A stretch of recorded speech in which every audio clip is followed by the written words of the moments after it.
భద్రాద్రి కొత్తగూడెం జిల్లా ఇల్లందు మండలంలో విద్యుత్ షాక్తో ఒకే కుటుంబానికి చెందిన ఇద్దరు మృతి చెందగా మరో మహిళ పరిస్థితి విషమంగా ఉంది.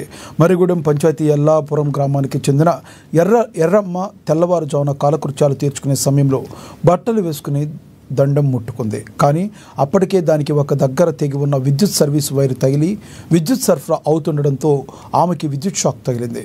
ఆమెను కాపాడేందుకు భర్త ఏనుగు నర్సయ్య పట్టుకోవడంతో అతనికి కూడా విద్యుత్ షాక్ తగలడంతో వీరి కేకలు విన్న చిన్న కుమారుడు ప్రవీణ్ వారిని కాపాడే ప్రయత్నం చేయడంతో తండ్రి కొడుకులు తీవ్ర విద్యుత్ ఘాతంతో ఇద్దరు అక్కడికక్కడే మృతి చెందారు.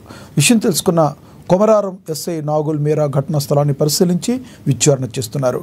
తీవ్రంగా గాయపడిన నర్సయ్య భార్య ఎర్రమ్మను మెరుగైన చికిత్సకు ఇల్లందు ప్రభుత్వ ఆసుపత్రికి, అనంతరం మెరుగైన చికిత్సకు ఖమ్మానికి తరలించారు.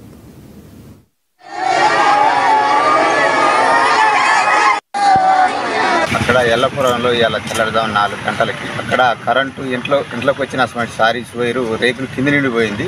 అది అక్కడ గాలికి ఆ రేకులు కోసుకొని కొద్దిగా అక్కడ కట్టుగాటం అనేది జరిగింది.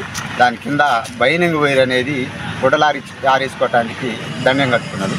అది తెగి దీని మీద పడటం వల్ల వీళ్ళు తెల్లదాం 4 గంటలకి లేచి వాషింగ్ రూమ్ పోతుండగా తండ్రిని ఫస్ట్ పట్టుకొని కింద పడిపోవటం, కొడుకు అయినాగా ఎందుకు కింద పడ్డడం, వర్షం వచ్చింది కదా, బురద ఉంది కాబట్టి జారి పడ్డా అని చెప్పి తండ్రిని కొడుకు పట్టుకున్నాడు.